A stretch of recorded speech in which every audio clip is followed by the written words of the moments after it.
Hollywood's court jester, the irrepressible ginger-haired comedian Danny Kaye, was born Danny Kaminsky to parents who migrated from the Ukraine to Brooklyn, New York.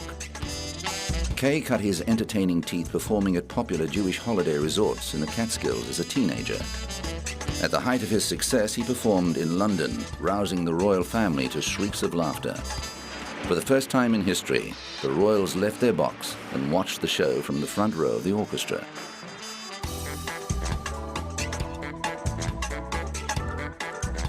You put your tunies close up tight.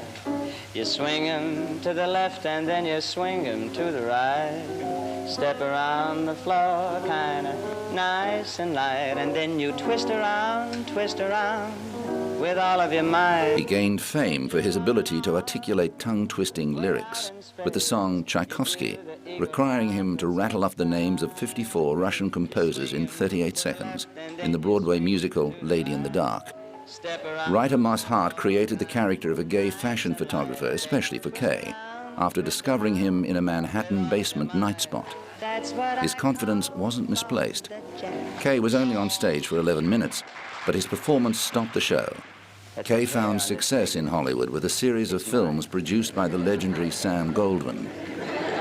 Goldwyn was concerned that Kaye looked too Eastern European for mainstream audiences and tried to convince him to have a nose job. Kaye refused, so Goldwyn lightened his hair instead, giving Kaye his trademark carroty locks.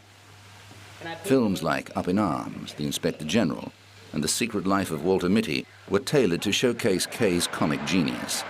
They included absurdist songs and monologues written by his wife Sylvia Fine, who also managed his career.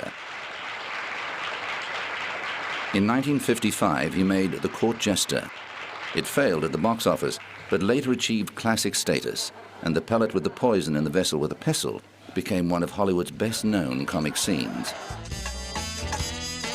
Politically, Kaye was a notable liberal. He traveled to Washington with a group of actors and writers in 1947 to protest the House Committee on Un-American Activities' persecution of alleged communist sympathizers, and was monitored by the FBI. He was also a humanitarian, beginning an enduring relationship with the United Nations Children's Fund in 1954.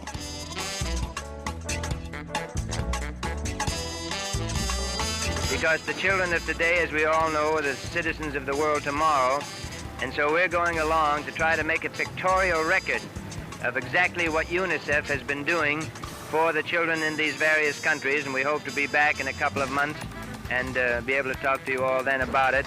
And I must repeat again that we're extremely honored and delighted that we were chosen to do this. Well, I'll see you. A keen pilot, Kaye often flew himself when he traveled the world, highlighting the plight of children and encouraging closer bonds between countries. In 1965, he was selected to receive a Nobel Peace Prize on behalf of UNICEF. Kaye's wide interests included a fascination with surgery, as he once wanted to be a doctor.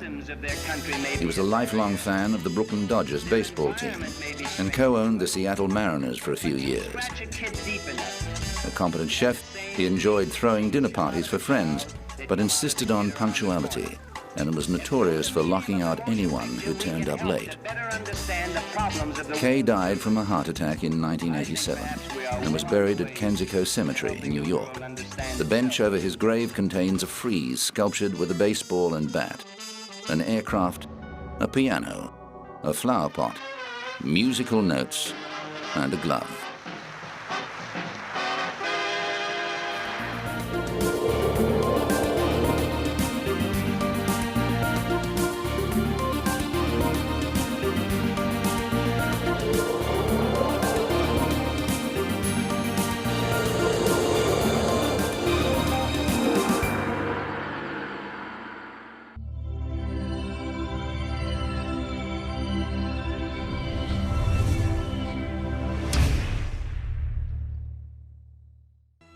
Three.